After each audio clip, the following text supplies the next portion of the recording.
I saved this for the end because this is my personal favorite.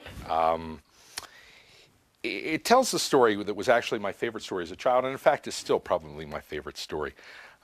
It's Alice Through the Looking Glass, written by the Reverend Charles Dodson, better known as Lewis Carroll. And it's a story of a precocious young 8-year-old girl named Alice who walks through a magical looking glass into a wonderful world of magic and wonder. And I'm going to illustrate some of my favorite passages of the story utilizing a pack of cards and a little mirror, a looking glass, one very similar to Alice, perhaps not quite as dirty, and the wonderful adventures she found on the other side. We need to have a card selected to represent young Alice, the precocious young 8-year-old.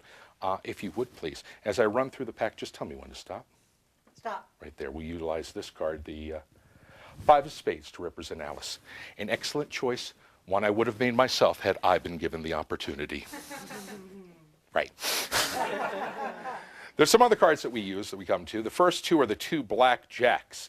They represent the March Hare and the Mad Hatter. Now, the March Hare and the Mad Hatter had a party to which they invited Alice. At this party, they were serving a beverage.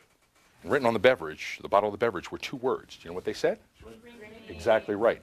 Strange thing happened when she drank the beverage, because she shrank to nearly 1/4 of her normal size.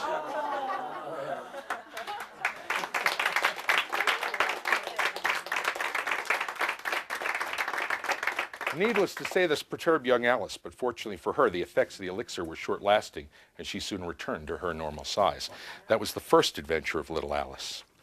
The second adventure occurred when she met up with the Black Queen and the Black King. Now, the Black Queen and the Black King also had a party to which they'd invited Alice. At this party, they were not serving a beverage. Instead, they were serving a currant cake. Written in currants on top of the cake were 2 words. Do you know what they said? Yeah, they usually get that one. Strange thing happened when she ate the currant cake, because she didn't start to shrink. No, no, no. Instead, she started to grow.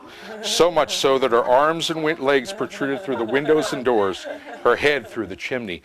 Needless to say, this perturbed little Alice, but fortunately for her, the effects of the currant cake were also short-lasting, and she soon returned to her normal size. That was the second adventure of little Alice. The third adventure occurred when she met up with the Red Queen and the Red King. Now, the Red Queen and the Red King also had a party to which they invited Alice. At this party, they weren't serving a beverage, they weren't serving a cake. Instead, they were playing croquet. But instead of using croquet mallets and balls, they were using flamingos and hedgehogs. Needless to say, this perturbed the flamingos and hedgehogs. Suddenly, the Queen ran around yelling, "Cut off her head, cut off her head." Well, fortunately for Alice, she was able to beat a hasty retreat from the scene of the party. And do you know how she got out? The same way that she got in, through the looking glass.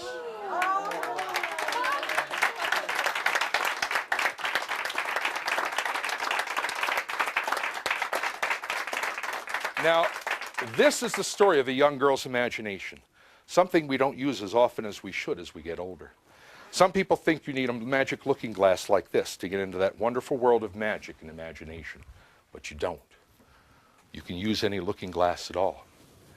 In fact, any one of these will do. I thank you so much for being a wonderful audience. It has been my pleasure to be here with you today. Thank you so much.